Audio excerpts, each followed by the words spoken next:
Hello guys, welcome. मैं professor K Kundan, motivational speaker, career counsellor. और आज के क्लास में मैं आपका बीकॉम फर्स्ट ईयर के फाइनेंशियल अकाउंट में एक नया चैप्टर शुरू करने जा रहा हूं। लास्ट क्लास में बच्चे हमने इंस्टॉलमेंट पेमेंट सिस्टम खत्म कर दिया था। इंस्टॉलमेंट पेमेंट सिस्टम में जो भी मेथड्स थे, जर्नल परचेजर के बुक में, जर्नल वेंडर के बुक में, हर एक टॉपिक को मैंने अच्छे से पूरे क्लियरिफिकेशन के साथ मैंने समझाया था आपको। आज के क्लास में ना यार, मैं आपका रॉयल्टी अकाउंट चालू करने वाला हूं। क्या सुना आपने? Royalty account. आज के क्लास में मैं आपका रॉयल्टी अकाउंट शुरू करने वाला हूं। सर जी, कोई ऐसा इनकम का सोर्स बताइए, मैं रहूं तब भी इनकम हो, ना रहूं तब भी इनकम हो। That is royalty account. बहुत ज्यादा अच्छा और इंटरेस्टिंग टॉपिक पढ़ाने वाला हूं यार। अच्छे से एक एक टर्म को, एक एक कंटेंट को प्रॉपरली देखिएगा। अगर कोई डाउट लगे, व्हाट्सएप नंबर है ना, कॉल कर लीजिए, व्हाट्सएप कर दिए, सर मैंने आपका वीडियो देखा, हमें यहाँ पे डाउट था, प्लीज हमें गाइड कर दीजिए। गाइड करूंगा बच्चे। ऑल ओवर भारत में ना, आप कहीं से भी हो, किसी भी यूनिवर्सिटी से बिलोंग कर, तो आप हमारे कोर्स को परचेज कर लीजिए यार। Arya commerce career app install करो, प्रॉपरली एक एक वीडियो कंटेंट्स के साथ मिलेगा। आपको यह फील नहीं होगा कि आप हमसे सामने में पढ़ नहीं रहे हो। समझ में आया? रॉयल्टी अकाउंट आज चालू करने वाला हूं। बहुत ज्यादा इंटरेस्टिंग और अच्छा टॉपिक है। चलिए ध्यान दीजिए। BCom first year account, financial account में रॉयल्टी अकाउंट, ठीक है। आज इंट्रोडक्शन है रॉयल्टी अकाउंट का। आज इंट्रोडक्शन क्लास है, ध्यान दीजिएगा। हाँ गाइस, ध्यान दीजिएगा। रॉयल्टी अकाउंट क्या होता है, रॉयल्टी पहले क्या होता है यह जानते हैं। रॉयल्टी क्या होता है, देखिए यहां पे मैंने एक डिफिनेशन लिखा हूं, पहले उसको समझाता हूं, फिर आपको समझाऊंगा कि रॉयल्टी होता क्या है। देखिएगा ध्यान से। पहले मैंने क्या लिखा, a royalty is a legally binding payment. A royalty is a legally binding payment made to an individual for the ongoing use of his or her originally created asset, including copyrights, work, franchisee and natural resources। समझिएगा होता क्या है royalty. देखिए बच्चे, अगर मान के चलते हैं कोई बंदा, कोई पर्सन अगर किसी भी प्रकार का कोई ऐसा वर्क किया हुआ है जिसका कॉपीराइट हो सकता है, जिसका कोई और बंदा फ्यूचर में यूज कर सकता है, तो वैसे में अगर उस एसेट्स का, उस प्रॉपर्टी का अगर कोई यूज करता है, तो वैसे में उसे रॉयल्टी पेड आउट करना पड़ेगा। यह एक लीगली बाइंडिंग पेमेंट होता है। समझिएगा, एक बात आपको समझाता हूं। अगर मान के चलते हैं कि आप मान के चलते हैं सपोज दैट कि यहाँ पे ए नाम का एक बंदा था, यहाँ पे ए नाम का एक बंदा था। क्या किया ना यार, ए नाम का बंदा ने एक बिल्डिंग खड़ा किया, एक बिल्डिंग बनवाया, अच्छा खासा एकदम बिल्डिंग क्रिएट करवाया। अब क्या है, यह बंदे के रहने ना रहने से इसके इनकम पे कोई फर्क नहीं पड़ेगा। क्या होगा, सपोज दैट इस बंदे ने यह फ्लोर को रेंट पे दिया, क्लियर, और सबसे एक रॉयल्टी मतलब लगा दिया कि देखिए आपने हमें 5 साल के लिए अगर हमारा बुक किया है, तो आपको हर मंथ 10,000, हर मंथ 20,000 पेड आउट करना ही पड़ेगा। यह एक प्रकार का रॉयल्टी है। एक प्रकार का क्या है, रॉयल्टी। जब तक कोई बंदा लीगली बाइंडिंग के अंदर, इसके लीगली टर्म के अंदर आ जाता है, कॉन्ट्रैक्ट कर लेता है, तो वह उसके अंदर बन जाता है कि नहीं, हमें वह पैसा पेड आउट करना है, हमने रॉयल्टी का यूज किया है, उसके बदले हमें पेड आउट करना ही पड़ेगा। यह क्या होता है कि ओरिजिनली क्रिएटेड एसेट। अब ये जरूरी नहीं कि आप प्रॉपर्टी के फॉर्म में ही क्रिएट करेगा। यार एक बात बता रहे, अपने बारे में बता रहे, हमारा टैक्स का, कॉस्ट का, मैनेजमेंट का, मैथ का, बात करें बिजनेस लॉ का, आपका बिजनेस स्टडीज का, अकाउंट का, वेरियस टाइप के वीडियोज बने हुए हैं। अब क्या होता है, सपोज दैट कि कहीं और से हमें कोई कॉल किया, सर मैं आपके सारे वीडियो कंटेंट्स को परचेज करना चाहता हूं, मैं भी इसे रन करना चाहता हूं। मैं बोला देखो मेरा बना हुआ है या मेरा ओरिजिनली है, अगर तुम यूज करोगे अपने लिए तो तुम्हें हमें उसका रॉयल्टी पेड करना पड़ेगा। तुम मेरे वीडियो को कॉपी कर रहे हो, मेरे वीडियो को चला रहे हो, तो इससे तुम्हें हमें रॉयल्टी पेड आउट करना पड़ेगा। तो रॉयल्टी एक लीगली बाइंडिंग पेमेंट होता है। अगर मेरा ओरिजिनली क्रिएटेड एसेट्स को कोई और बंदा, कोई और पर्सन, कोई और इंडिविजुअल, कोई और कंपनी अगर यूटिलाइज कर रहा है तो उसके बदले में जो चार्ज हमें मिल रहा है दैट इज रॉयल्टी। वह क्या कहलाएगा? रॉयल्टी। मेरे रहने या ना रहने से इनकम पे कोई फर्क नहीं पड़ रहा, वह इनकम कंटिन्यू जनरेट होता रहेगा, दैट इज रॉयल्टी। वह क्या कहलाएगा बच्चे? रॉयल्टी कहलाएगा। क्या बोल रहे हैं? फिर समझाएं और एग्जांपल दें। अरे यार देंगे ना यार, आप क्यों घबराते हो? आप शायद भूल रहे हो, प्रोफेसर के कुंदन से पढ़ रहे हो। A to Z टर्म आपका क्लियर करेंगे, कोई डाउट आपके मन में नहीं रहेगा। चैलेंज कर रहे हैं। किसी को डर लग रहा है ना अकाउंट से, बोले नंबर घुमाओ, फोन लगाओ 9798565610। चैलेंज कर रहे हैं यार, A to Z doubt concept clear करेंगे। ठीक है, सुनिए एक एग्जांपल देता हूं। नेक्स्ट एग्जांपल, सेकेंड एग्जांपल देता हूं, ध्यान दीजिए। हाँ गाइज, एक और एग्जांपल दे रहा हूं, एकदम ध्यान से सुनिएगा। डॉक्टर एस एम शुक्ला जिसका फाइनेंशियल अकाउंट का बुक अभी आप लोग पढ़ रहे हैं, जिस राइटर के फाइनेंशियल अकाउंट्स के बुक को अभी आप पढ़ रहे हो, वह doctor S M Shukla sir कब के यार डेथ कर चुके, लेकिन अभी भी उनका बुक मार्केट में पब्लिश हो रहा है।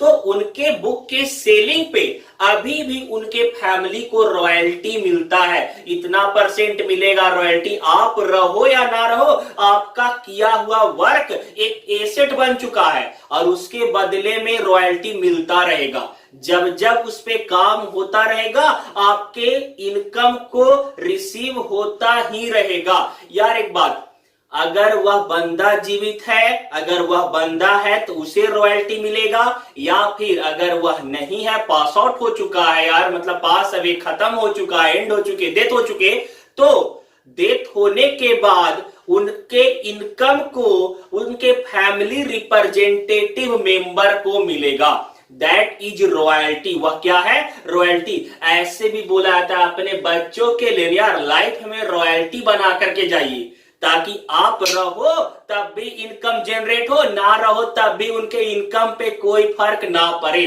That is royalty. वह क्या कहलाएगा? रॉयल्टी। ऐसा एसेट क्रिएट कर दो ताकि उनको कभी यह रियलाइज नहीं हो कि उनके जाने के बाद कोई कमी फील हो। That is royalty. यार एक बात बताता हूं बच्चे, आपने एंडोमेंट प्लस पॉलिसी सुना है? लाइफ इंश्योरेंस पॉलिसी, जिंदगी के साथ भी, जिंदगी के बाद भी। तो जिंदगी के साथ हम आपके साथ हैं और जिंदगी के बाद हम आपके फैमिली के साथ हैं। समझ में आया?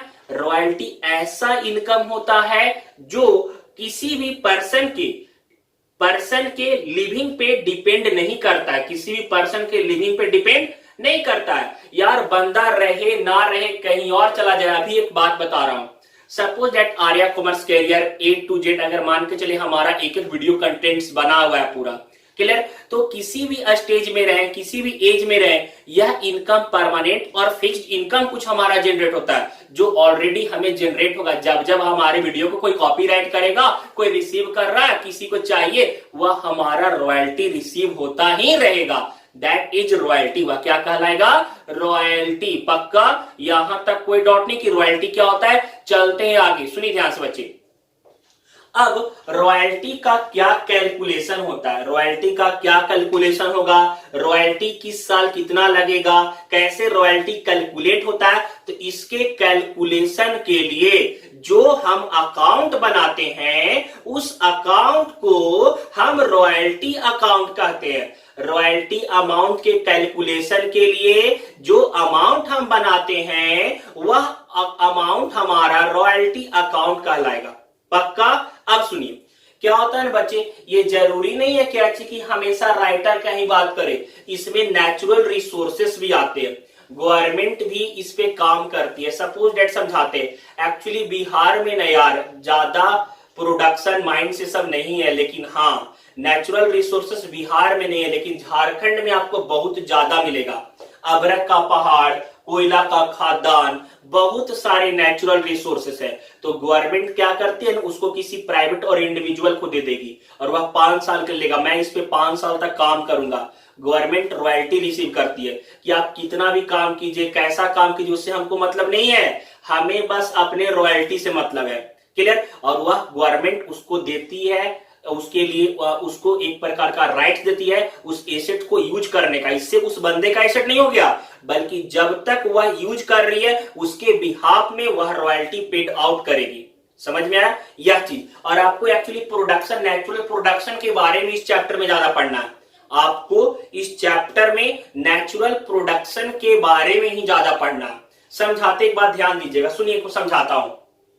देखिए नेचुरल प्रोडक्शन के बारे में बताओ तो ध्यान दीजिएगा, सुनिए पहले एक बात बताते हैं। देखिए कोल माइंस, अगर बात करते कोयला का खादान है तो वहां से कोई प्राइवेट व्यक्ति लीज पे ले लिया, लीज मतलब एक प्रकार का एग्रीमेंट के साथ ले लिया कि मैं उस पे 5 साल काम करूंगा। गवर्नमेंट से उसने लीज बना लिया तो वह हर हाल में रॉयल्टी पेड करेगा ही करेगा।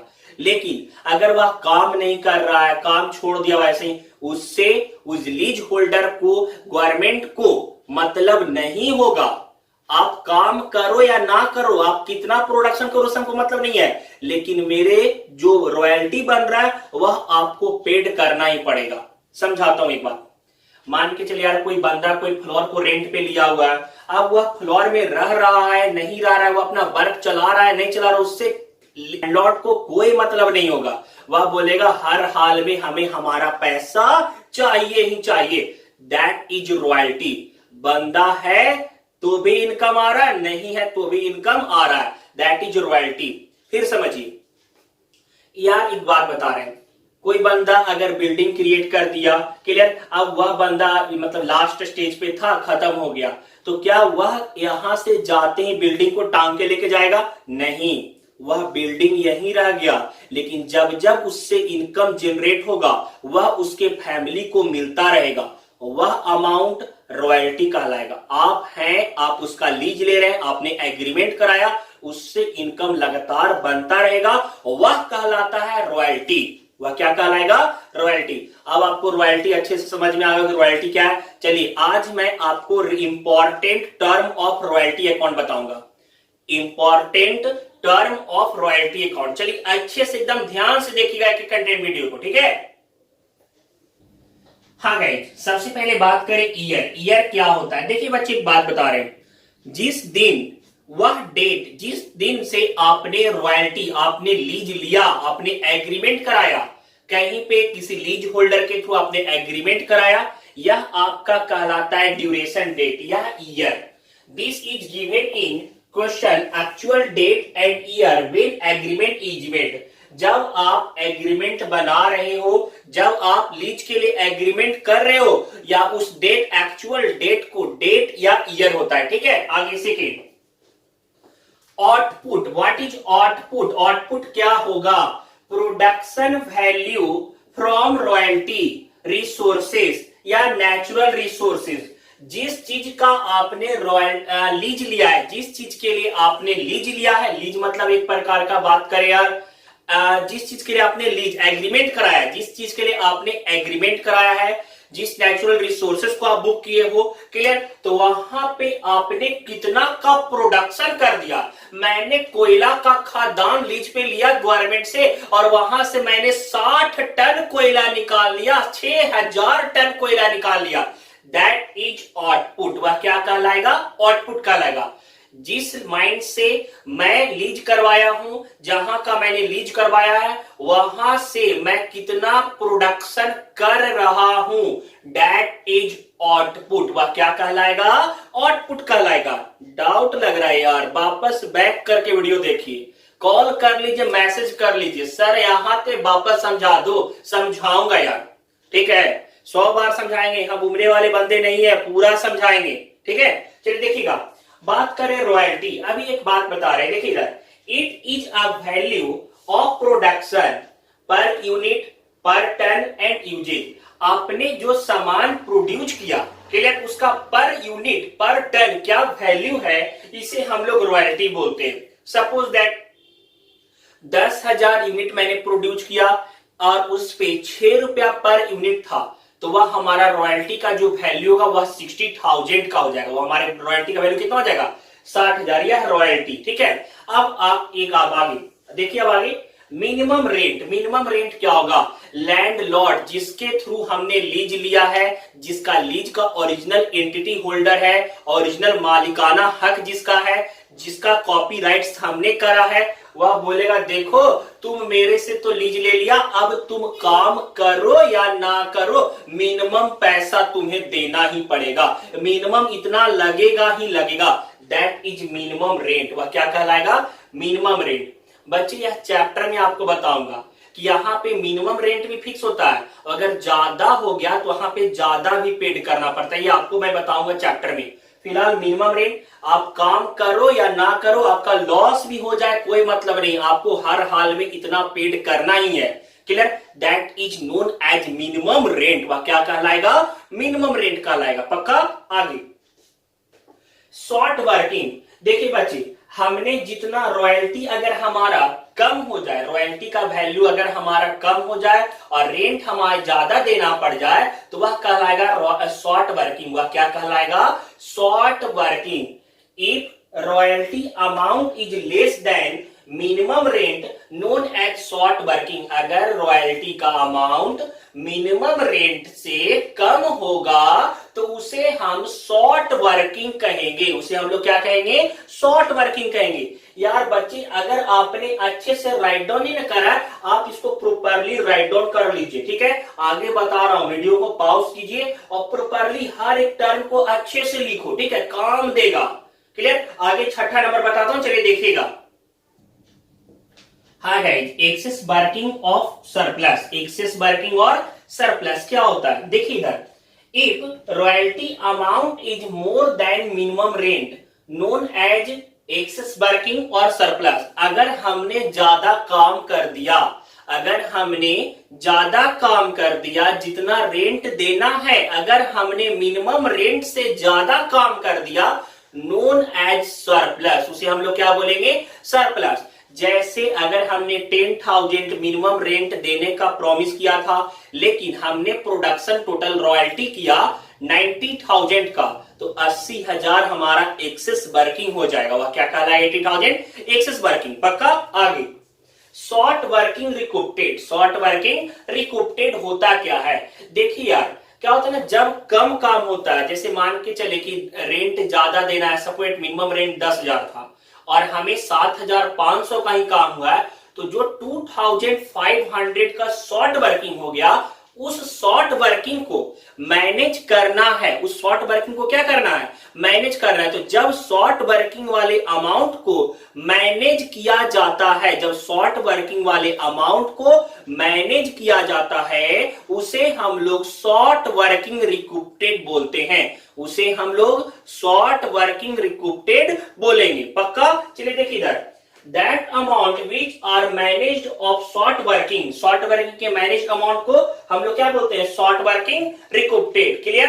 अब आगे paid. That amount which is paid to landlord. यार जितना पैसा पेड कर रहे हैं ना लैंडलॉर्ड को, या फिर जिससे हमने लीज लिया है, समझ में आया? जिसका ओरिजिनल एसेट्स है, उससे जिससे हमने लिया है, उसे जितना पैसा पेड कर रहे हैं, तो वह अमाउंट कहलाएगा पेड अमाउंट। वह कौन सा अमाउंट कहलाएगा?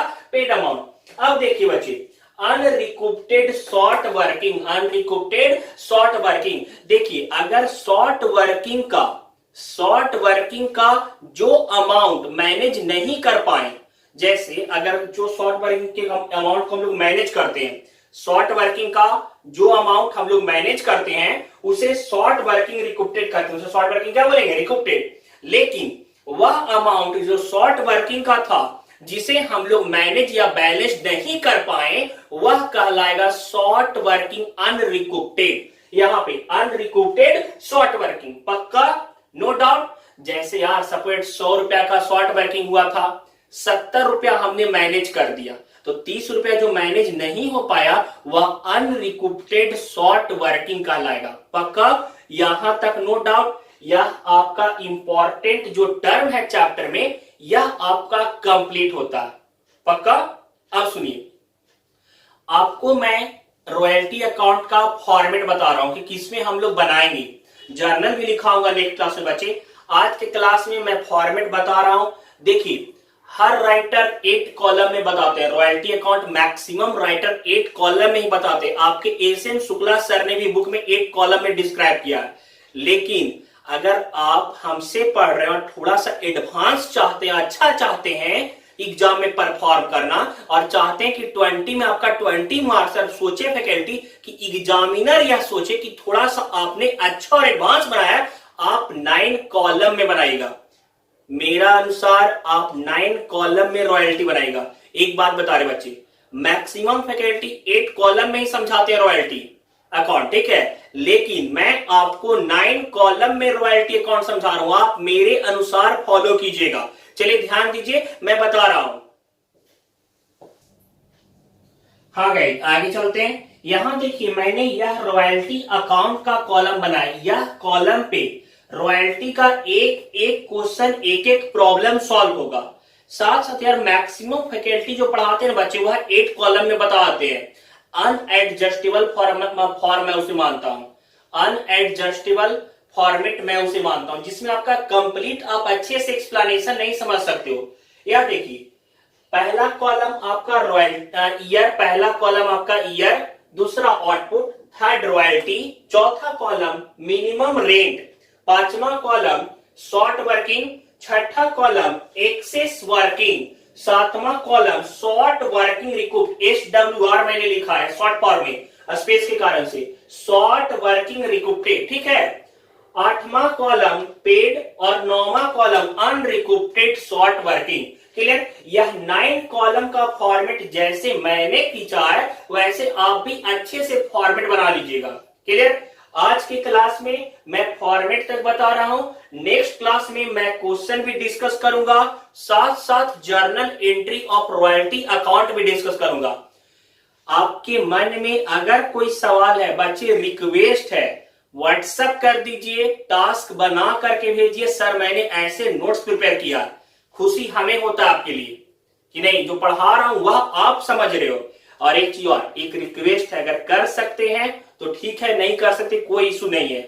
चैनल अगर सब्सक्राइब कर सकते हैं तो सब्सक्राइब कर दीजिए। अगर हमारा पढ़ाया हुआ आपको समझ में आता है, आप चैनल यूट्यूब का हमारा सब्सक्राइब कर दीजिए। आर्या कॉमर्स कैरियर पे जाइए, यूट्यूब पे चैनल सब्सक्राइब कर दीजिए। दूसरा, आप अपने कम से कम 3 से 4 फ्रेंड को हमारा वीडियो भी शेयर कर दीजिएगा, ठीक है। आपसे अगर हो पाता है कर सकते हैं, ठीक है।